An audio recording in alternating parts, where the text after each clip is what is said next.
This is Phantom Electric Ghost, and we're live on the air with Dr. Mary, and we're going to talk to her about body wisdom through chakras, and we're going to talk about more about your story. But before we get into that, we usually ask a couple questions of every guest before we get into the heart of your story. What motivates you, and why do you do what you do? That's a great question. I'm glad that we're opening with this. I have to say that I've had enough years in my maturity to get alignment with my overall purpose in life. And that for me, knowing within the trillions of myself that I'm in alignment with what I'm here intended to do is what motivates me. Well, that's really cool. So, did you always want to be a doctor when you were growing up? Is that something that you found later? No, Phantom, that was not my idea. I knew that I always wanted to have my hands on people, on physical bodies. I had no idea that I was going to grow up to be a chiropractor. No. So maybe we can talk about maybe your journey into becoming medical intuitive, and maybe the whole idea of like body wisdom, chakras. But maybe you want to give a little backstory to that. Yeah, sure. I appreciate you asking. I have to kind of chuckle when I tell this story because most of us embark upon our professional career in a kind of a linear trajectory. And mine was anything but linear. It ended up being completely circular, Mm. even though I felt like I was totally in control. But that's not true. There's always a bigger plan for us. And if we follow our guidance, we end up where we're supposed to be. And one of the things that I want to share with you and the listeners is that I was born hearing impaired. My hearing capacity is 50% what a normal person hears.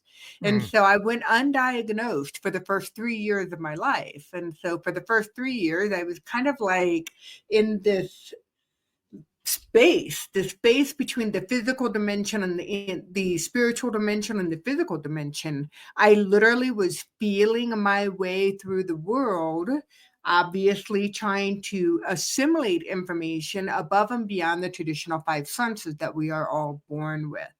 Mm. And so consequently, I knew I felt the love that my family had for me, and I still do. However, I could not hear what was being communicated to me.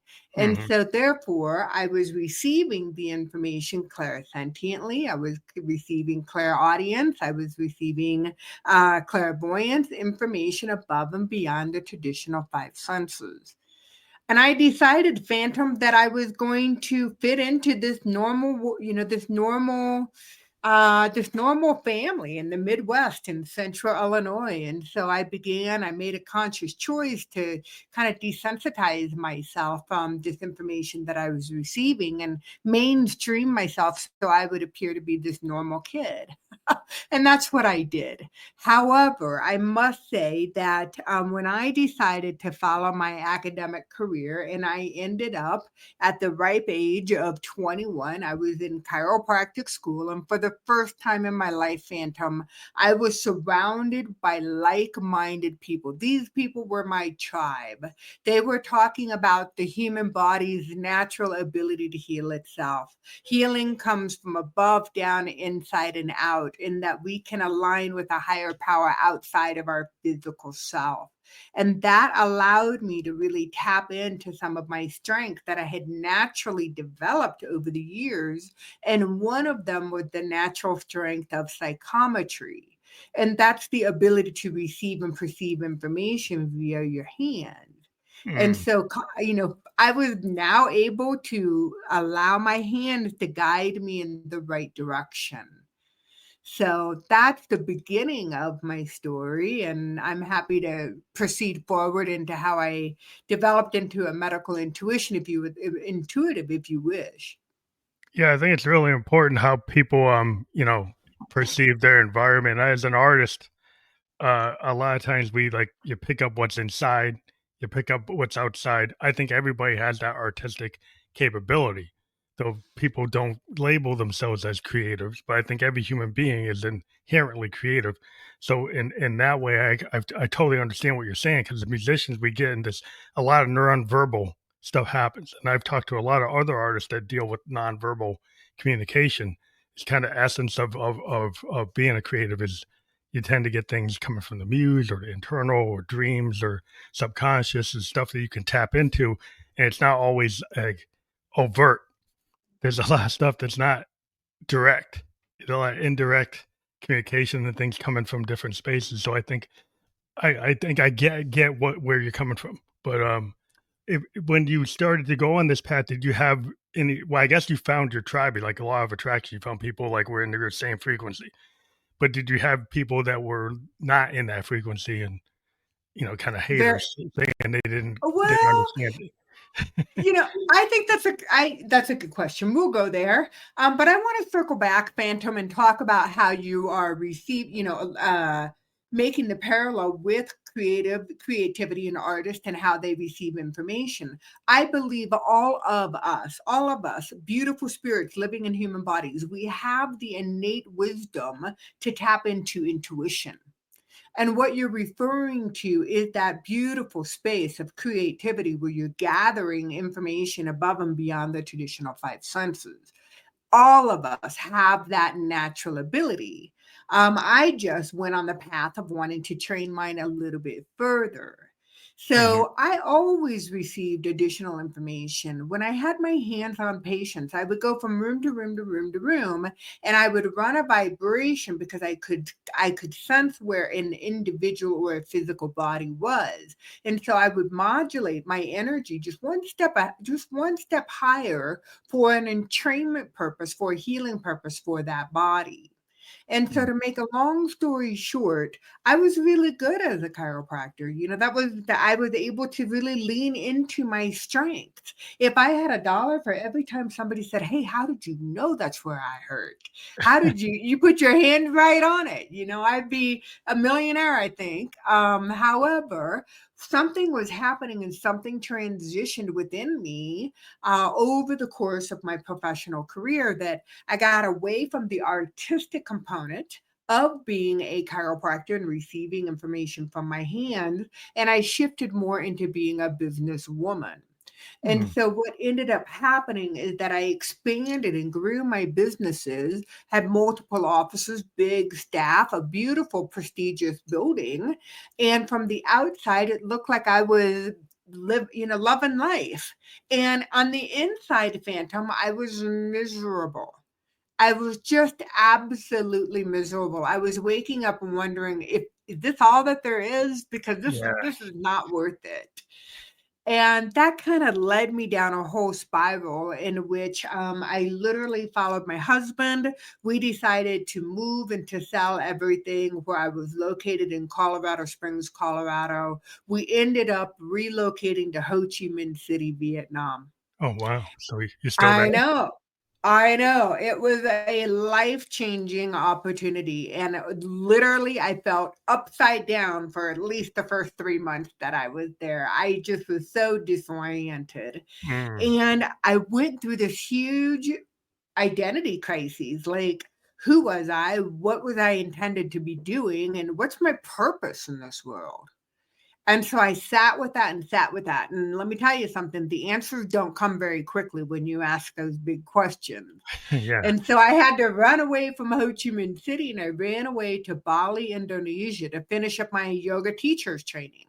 Mm. I had been practicing yoga for over 30 years. So it just felt like something that I wanted to do for my own personal development. And while I was in Bali for the first time in my life, I had time, right? I had time on my hands. I didn't have the responsibility of going to work every day. I just had to show up for classes. So Mhm. I filled my space in the afternoons or between classes with meditation. And so I fell in love with meditation and what it had to offer to me on multiple levels. And I was so intrigued by what was happening over time. Okay, this didn't happen immediately, but over time, I started to witness some miraculous things happening within my mind, within my emotions, within my physical body. And I was like, hey, wait a minute, time out. So I know the body incredibly well from the neck on down. I know the central nervous system. I'm like, but what's happening in the space between the ears? What's happening from a neuroscience perspective when you meditate?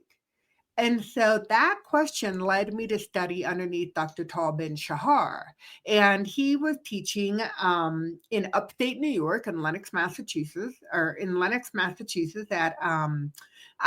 the Wholebeing Institute. And he was the one that was talking about the neuroscience of meditation.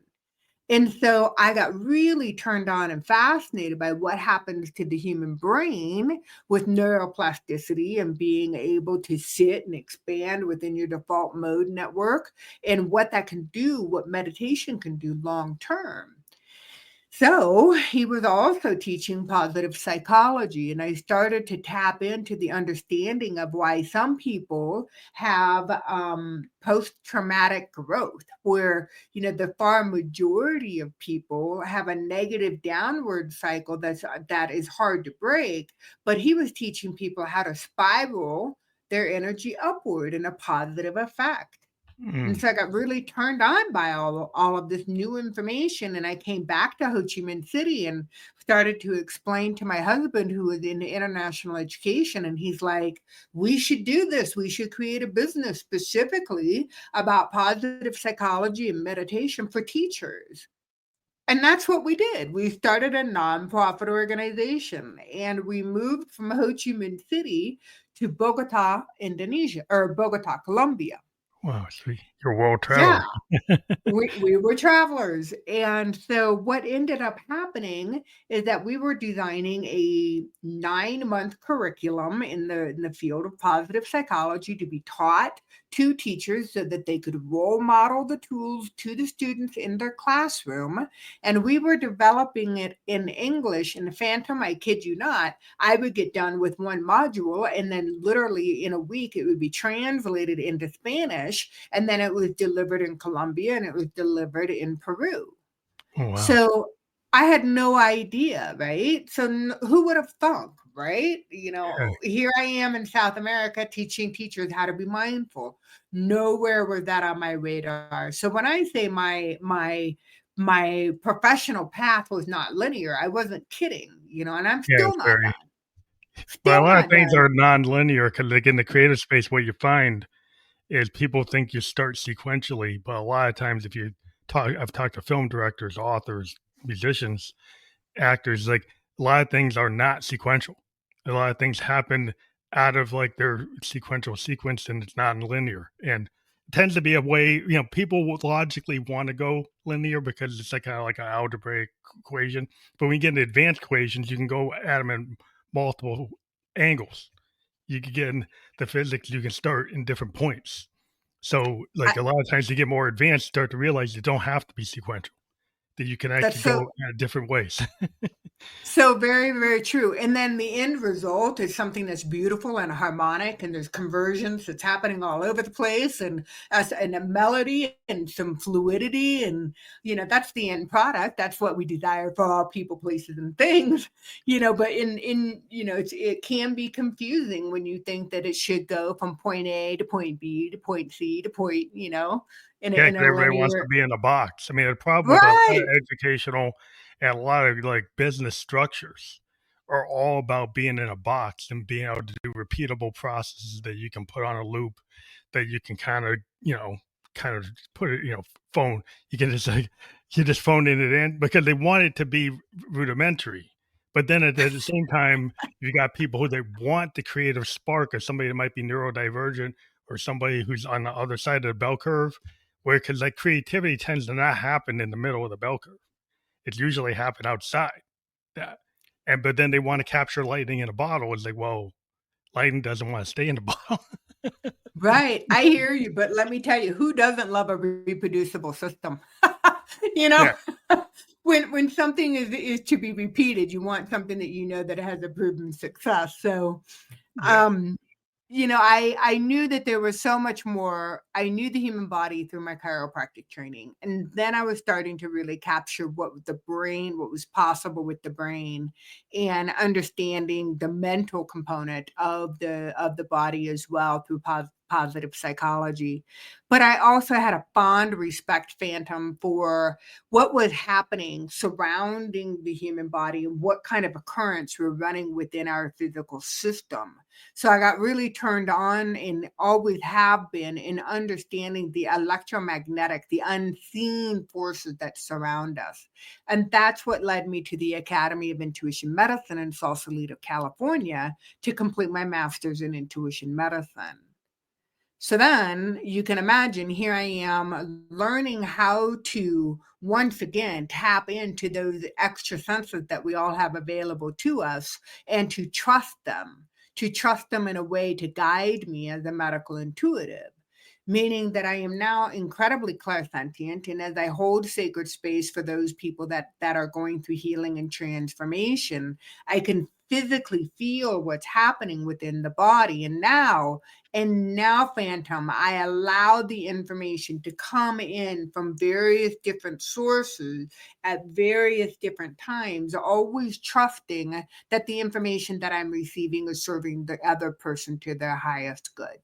So it's no longer that linear thinking. It's that abstract awareness and that abstract knowing that brings the information to the patient. So it kind of be able to channel and to have a permission structure that's not so narrow in the band. So in terms like in music, like I'm in sound design and I deal with a lot of bandwidth and oscillators and frequencies, different types of waveforms. And you can kind of have like you can limit your bandwidth or you can kind of open it up, right? So you can filter. We work with these filters that filter the waves. But a lot of Mhm. times, sometimes you want to be able to be more expansive and allow anything to come in, right? And other Mhm. times you want to narrow it down. You want a low frequency. You want a different type of filter, though, band pass filter, high pass filter, low pass filter. But I think these ideas, though, are kind of how we discern things. And if you have too tight a discernment, then you're not open to other things. It sounds like you got very open to these ideas. I kind of want to seg into chakras and what are chakras and what is body wisdom through chakras. Sure. I was digging where you were going with being a sound engineer and talking about various different frequencies and bandwidth. And there are two phrases or two words that I use in my work. I talk about entrainment. And that's basically, I know that, as a musician, you're going to have your own definition, or as a physicist, they would have their own definition. But the way that I describe entrainment is that we are both resonating at the same radio channel or Oh, the yeah, same frequency. like you could be And enchanted. so yeah, and so then I hold a frequency for the healing and the transmission, and then the two of us being we're not energy's not bound by time nor space, so we begin to oscillate at the same frequency, very, very much like music, and it's a Yeah, it's a beautiful harmony. Like dance. we can deal with harmony, we can deal with disharmony, distortion, and we have all different types of like noises, different types of noise, and a lot of times discordance. And sometimes when you're a musician, you play with like silence, space between notes, the distortion, harmony, being tuned, being slightly off tune. And there's reasons why you would actually have something be a little out of tune or a different Mhm, tuning that might not be as pleasing as certain tunes, but you're trying to make a point. And so sometimes you have to cut through, like the bandwidth with certain frequencies will cut through, and some of them are like sub, like you don't even know you're hearing it because like sometimes we have mhm. some like shadow frequencies. It's like it's there, but you're kind of not really discovering it because we layer on top of each other, and it wouldn't get to where it is without that layer that you're not exactly hearing. So we have these things that are a little out of frequency. But And I think and it's like people I think deal with that in life. They deal with these things that they don't fully understand. But and once again, Phantom, you are using a word that I use in my healings, and that is discordance. So your body is when we are releasing energy that no longer serves us in present time, we release the energy back down, the discordance back down to Mother Earth, who is ready, willing, and able to receive that energy. And what she does with that energy is just nothing shy of miraculous. She can recycle and repurpose this energy so it becomes a positive, an electron source for another sentient being. So yes, we deal with discordances, and so we release those, and then we harmonize the energy centers so that we are the energy center that I'm referring to are the chakras, so that Mhm. the chakras are then harmonized in the beautiful in the way that a symphony comes together with all the individual notes, so that we have this musical instrument, this vibration that comes together for a masterpiece, and that puts energy out into the universe. And then, as you talk about the law of attraction, you'll also receive energy in return. Yeah, because people kind of find through the law of attraction, like, where your frequency lies, like, you tend to maybe be drawn to people in the same bandwidth. People running at Mhm. the because like, if I have a group of people in a band, a lot of times, like, well, we're all radiating with the same kind of frequency in terms of, like, we there's a lot of nonverbal communication when you have the right group. I don't have to look and tell explicitly my drummer what to do. I just could glance at them or play a note and they know what to do. And I don't even have to say what to do. And that's when you're really in tune. And sometimes it's not like that. Sometimes it why you have to be very specific and as well, maybe I don't prefer to be in that scenario. I'd rather be in the scenario where people are more intuitive. Yeah. Yeah. Well, you're leading right into the ideas of what our energy centers do, our chakras. We think about there's three primary focuses or purposes, if you will, or functions of an energy center or a chakra. And for those listening, please understand that what I'm beginning to talk about, this is not new agey. This information has been around for centuries in Mhm. thousands of years. So I hope that you listen with an open mind, but a chakra is nothing but just a wheel or a vortex of energy. And the primary function of the chakras is to receive information from the environment, just like Phantom was talking about. His drummer is receiving information from Phantom just by a glance or a note. So that's the first function of a chakra. The second function is to assimilate that information. Once you get the energy or the message, what are you going to do with it? And then the last component is going to be how you choose to express your energy out into the environment. How do you want to show up? Do you want to be in alignment? Are you with an alignment of your environment, or is your environment not conducive for you? Or then you're out of So, sync. So if you're out of phase or you're out of sync and it's something like it's a little bit off camber. so true. So true. And so within our physical body, there's tons and tons and tons of chakras, okay? Just like there's tons of acupuncture points or nadi points or meridians, they run through us. And the premise is that there is an electromagnetic component that governs this energetic system. And so when I talk about the seven lower chakras, we're talking about the big ones located in midline in the torso primarily. The first one is located deep within the pelvis. The second is just underneath the belly button. The third is underneath the ribs in the upper abdomen. The fourth is in the space of the heart center. The fifth is in the space of the throat. The sixth is in the middle of the forehead, and the seventh is on top of the head. And there's so much wisdom that you can receive from these energy centers because it governs over your central nervous system and your endocrine glands.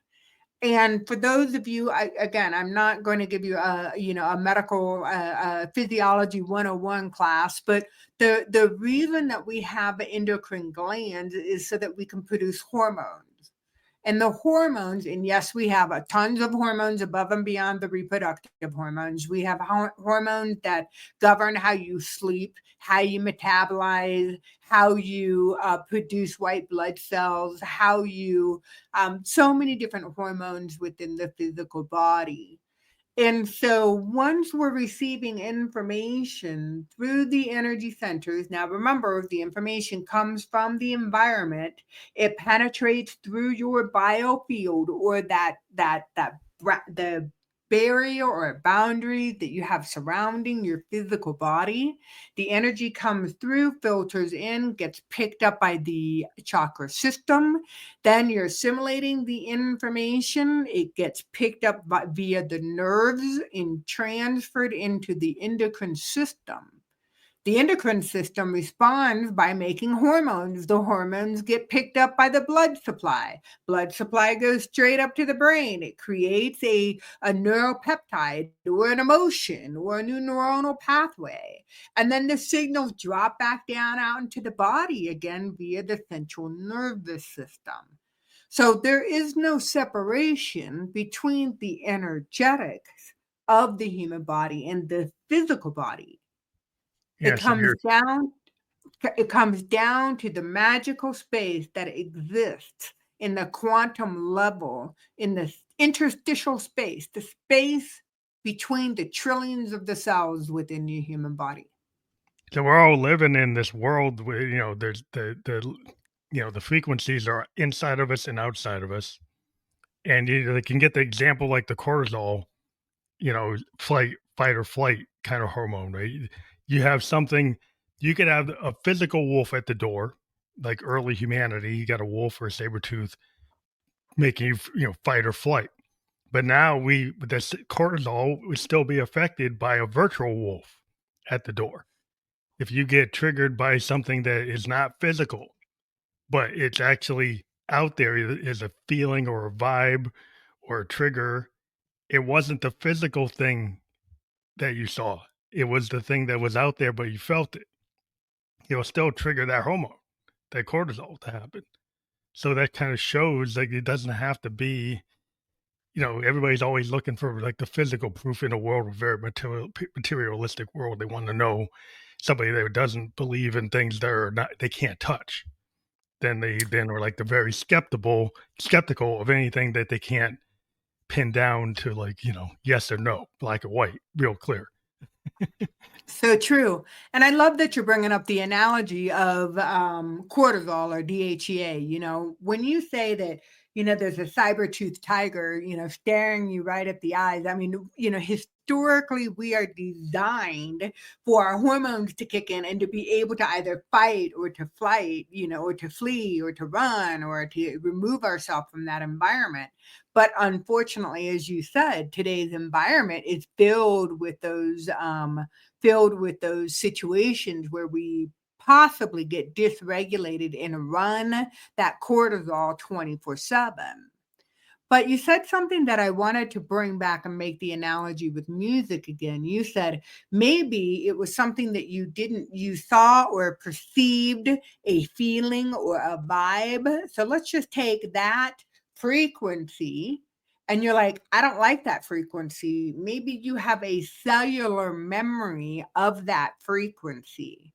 Maybe that environmental influence triggered something that was a old small trauma that you're storing within your tissues within the cells. And so all of a sudden this frequency, you talked about that harmonic layering where the discordance lies underneath all these layers, but that frequency triggered your discordance and has set you off into a spiral event. It doesn't take a lot. And so when you talk about the seen versus the unseen, there's so much communication that's happening under the layers of what we can perceive and receive with our eyes. Yeah, and I think that's where people, are stuck with their, the majority senses that they're aware of and not understanding the nonverbal, not non-audio inputs. Like there are inputs that you could be picking up as a spiritual being. Right, and you could be picking up things where you're picking up all different types because it's like, this light that my bird can't see can see and I can't see. The sound that my cat can hear that I can't hear. It doesn't mean it's not there. So there's all kinds of inputs that we know through physics and science that we could see it. If you wanna see it, you could be able it could be shown to you. But there's other things that beyond that. We get into, like, the chakras and but it's still all to me, it's all energy. And It energy is usually all. yeah, you can usually show it if you want to. You could And dive into energy it is and find it. everything. Yeah, you can find it if you have the right, equipment to find it, but, I'm in a science, I'm a software guy, I'm a science guy in my day job. So but I think there's a lot of things with, like, spiritualism and science, there's left and right brain. I think it's Mhm. everything's like it can't just be one or the other. I think there's kind of a synergy between it, and when you start to realize that, then you open up a wider palette of things that are Yeah, possible. Phantom, I also host a podcast called Energy Medicine, and we talk about all things that align the mind, body, and spirit. The reason I'm bringing this up is because the intention behind the podcast is to hold that space for practitioners, right? Between the hardcore science of what we know has been true, proven to be true, versus perhaps the softer sciences that have yet to be proven.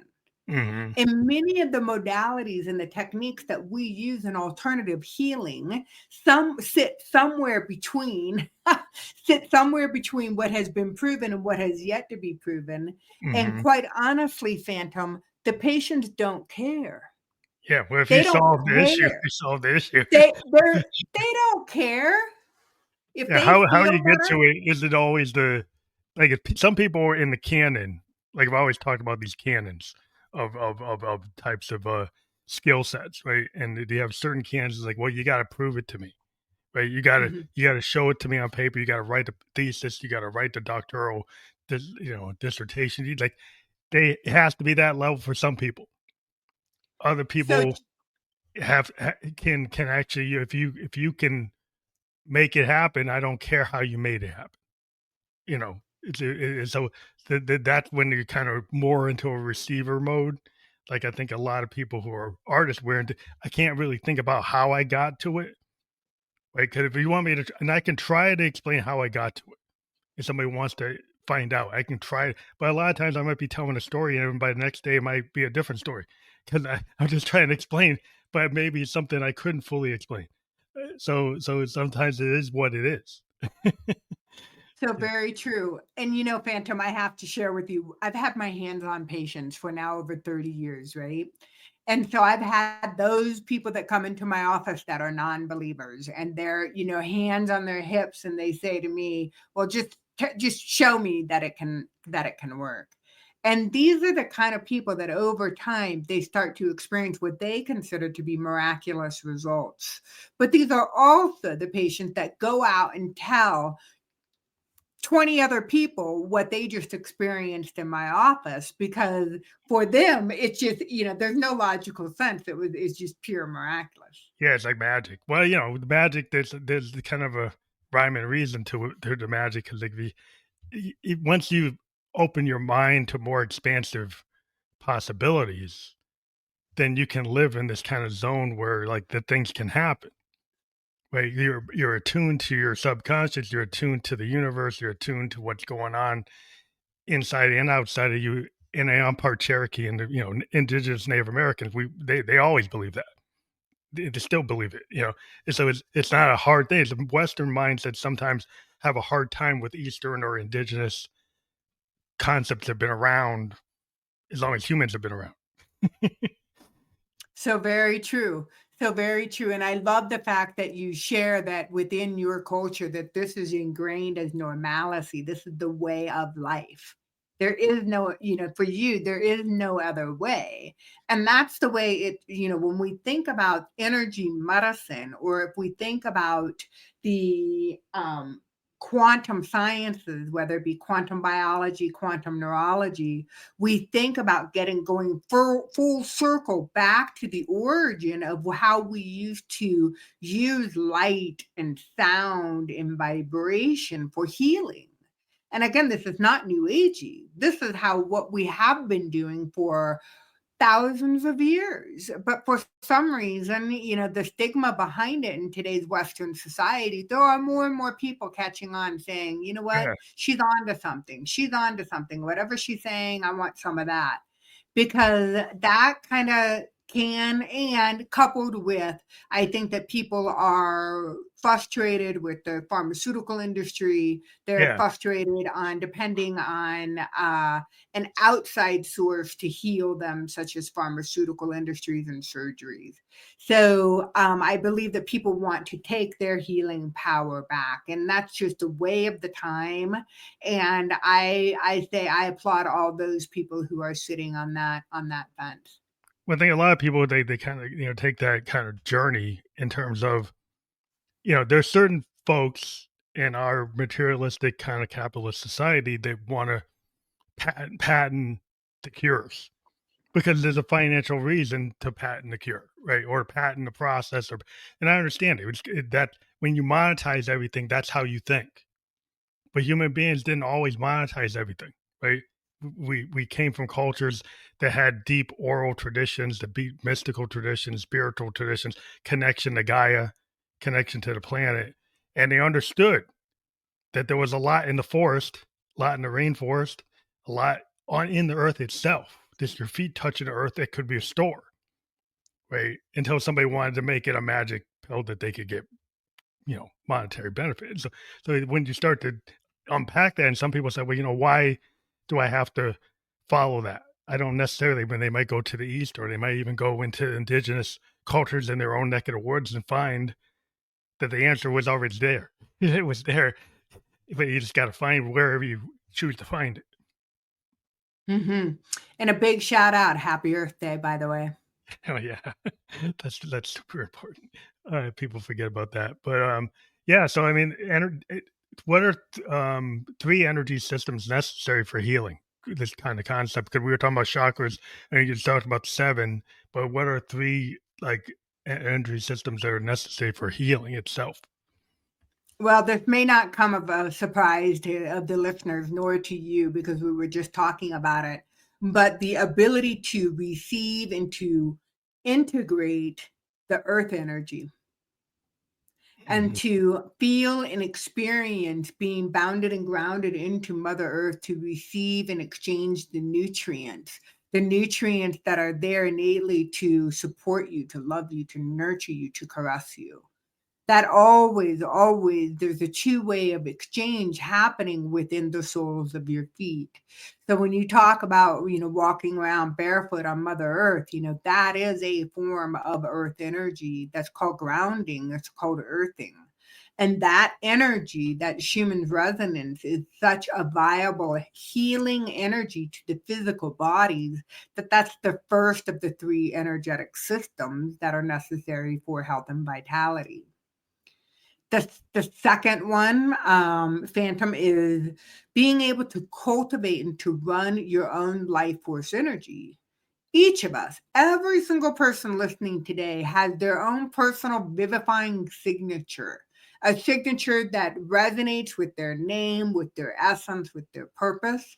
And once we can learn how to use the meridian system to saturate our physical body with our life force energy, we experience more vibrancy, more light, more photonic emission.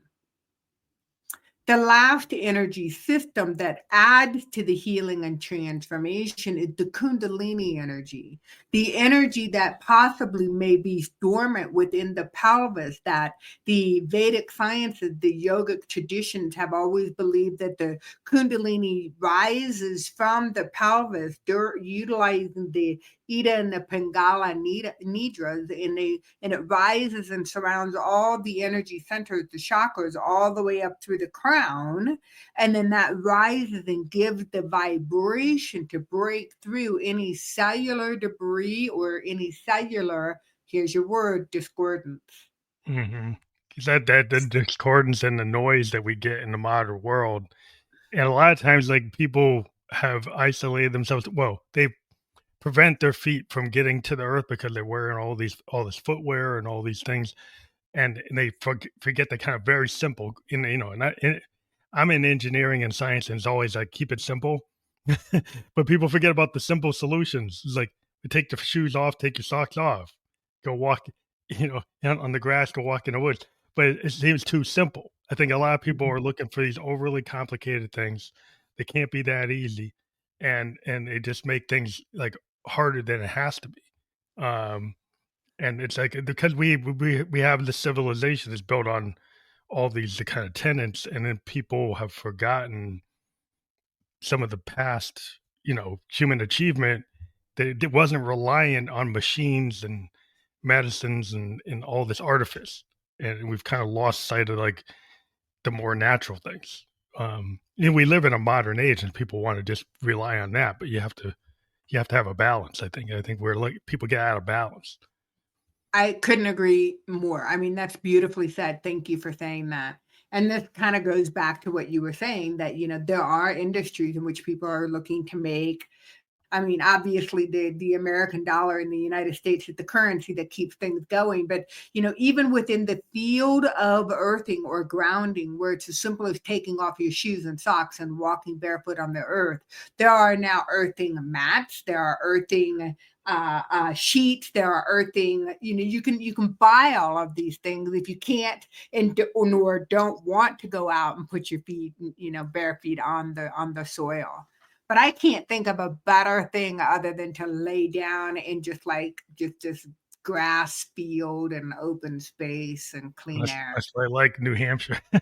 Like I like to hike, I like to mountain bike, I like to go out in the woods, and there's this they're very restorative. There's like I think Victorian poet that talked about like nature is the cathedral. Nature, like if you then that was a Victorian, they had a lot of artifice in terms of not being fully connected. But the idea of that though was kind of an insight. It's like, oh, Earth is the cathedral. I don't need the artifice of the physical cathedral. I can just go in the woods. I can go into the Mhm. pines.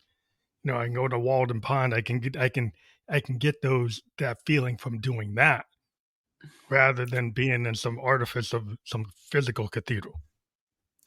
And I have to say that when you think about plants themselves, a big pine tree is nothing but a plant. And we think about their ability to receive and perceive information, that makes us look so limited as beautiful spirits living in our human body. And so, if we can create that exchange, that energetic exchange with nature, with that the electrons, that negative ions that's being emitted from the earth, and we receive it in a way that it is healing and literally works as an antioxidant and healing us and filling our system electromagnetically, that's just pure medicine right there. Yeah, there's just something so restorative about like going for a walk in these like, tall pine woods that we have, and going by the river and listening to the river. Like, watching all the butterflies and the I just have I don't know if it's because of my Cherokee background. I can go in the woods, and if I don't bring my cell phone or a radio or any kind of headset and just be there, like animals will just come to me, Mm. and it'll just come around, and like just kind of benefit from, I guess, being open enough to make them not fear me, to not be coming with a mindset that makes them wanna run away. It's a different type of mindset to get out there and then want that instead Mhm. of, like, not want them to be there. Mhm.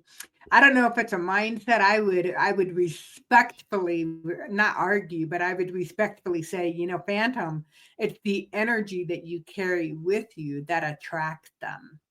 And so, again, if you are feeling replenished and rejuvenated and loved and cared for by the earth, these animals are experiencing the same thing, and they will know through all of their senses if you're, a kindred spirit. Yeah, it's fun, when and the deer and different types of animals around here, like, I get, sometimes, beavers and all foxes and things that will come, you know, close, around and stick around and not run away, and I always felt they like it I don't yeah, I guess it's being in tune. It is being in tune with them, and I always felt that was kind of part of my Cherokee nature that allowed me to be that way. Um, but that is my own feeling with my ancestors feeling I could pull that. I'm speaking to that, but I think that's however you get to it, that's how you get to it. Yeah, yeah, and you can get to it via brainwaves. You can slow down, the beta brainwaves that, that are predominant in a stress-filled environment, and then you can get out in nature, and then you can possibly slow down your brainwaves to alpha or even theta waves, and so you get more into an expanded type meditative state. Yes, meditation is really important. Do you do you run into people who have a hard time? But I've talked to people who say when they can't get into a meditative state because they just can't let go enough to be able to do it. They don't have the patience for it. They don't have at least at the point where they are, they can't see doing it. Yeah, every day. Every day, and there are various different categories. I have some patients who are just too busy, quote unquote, that they just can't find 10, 15 minutes out of their day. And I flippantly say, if you can't find 10, 15 minutes a day to be of service to yourself, then you're the kind of person who needs to set aside an hour. And I probably should be more compassionate, and I am. I will say this in a very serious note: a formal sitting meditation practice, although I love mine and I would never, ever, ever give it up, there are also other ways to reach that meditative state. Okay. Hmm. You can draw, you can sing, you can move, you can walk, you can dance, you can do many different things that put you in that relaxed state. Now, obviously, I'm not talking about, you know, um, hardcore dancing. I'm talking about, movement, whether it be qigong or yoga or practices such as Or Tai those. Chi, something like Um, that. Tai So Chi, exactly, exactly. yeah, I think that a lot of times what musicians we get into a zone. I mean, I like to compose because it's very cathartic. I would just sit at a piano and it would just no expectation of what I'm going to do. I just let it come out, and I'll get into a zone. And it's almost like I don't. If I record it and I listen back to it, I didn't even know I was doing that. Right? You go back and it's like you kind of like this. I've run into painters and writers that go into this kind of flow state thing, and when they go into it, it feels restorative. It feels cathartic because they allow themselves to be like in that muse kind of channeling. They feel like Mhm, sometimes they feel like it's not coming from inside, it's coming from outside. In mhm, reality, it's probably coming from both outside and mhm. inside, but it feels like it's not always coming from totally you. It's coming from like you're tapping into something. Yeah, I wanna give credit to a beautiful psychologist, Mihaly Csikszentmihalyi, who coined the term flow. And he talked about flow, what you're describing, which is a little bit different than what meditation, but I can hear the similarity of what you're trying to make the analogy. But for Mahele, he said, it's all about the task that you have at hand, the degree of difficulty. So if there is where you can get that magic sweet spot that you're in this zone or the flow in which things are not necessarily effortless, but they come together in a way in which, like, you no longer are conscious of how much time you're spending in that Yeah, task. yeah.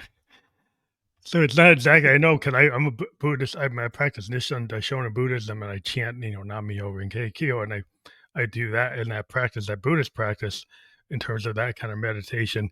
And it's different than when I'm at the piano. It's not the same thing, but I can get into a zone that can feel similar in some ways, and so that's where the parallel is. But Yeah, I hear it. I feel it for you. I mean, that's just a magical sweet spot. So that's priceless as well. So, with your Buddhism and your background, you would fit right in here in Boulder, Colorado with Naropa and the Buddhist influence here. yeah, it sounds like a cool place. I actually met somebody from Colorado before that said I should be there. That's why I'm in New Hampshire, but maybe one day I will go there. Well, I Yeah, mountain bike a lot, so I'll probably end up in Colorado at some time just to Yeah. do that. But yeah, I think it's just interesting how like you were a world traveler and you found things kind of in that circular fashion where you came back like in that circle and kind of validated some things you had done, and it wasn't like in this, you know, A to Z thing. You're kind of bouncing around on that. But how does that feel like to now in terms of like where are you planning or thinking like where you want to go further or different directions or stay in the zone you're in? Yeah, no, I think that I'm very grateful for my past and I'm very excited about what, currently is happening and I look forward to what happens in the future.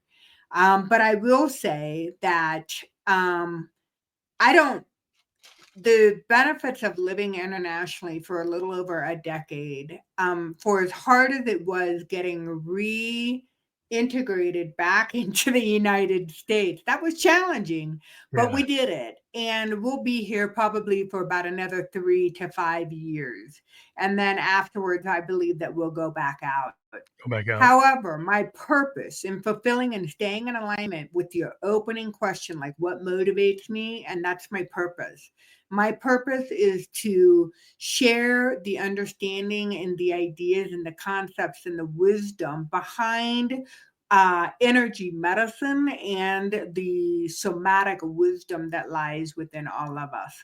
So I will continue to hold space for people in healing and transformation. I will continue to educate others and I will continue to uh, create courses for people to learn more about this so that they can, for their own personal development, and to hold space for others as well. I think that's a positive thing because it's like when you pay it forward, when you teach, when you give people like a roadmap and guidance, I think that's always to me the thing that you want to do in life is like you don't keep everything to yourself. It's like your secret just for you.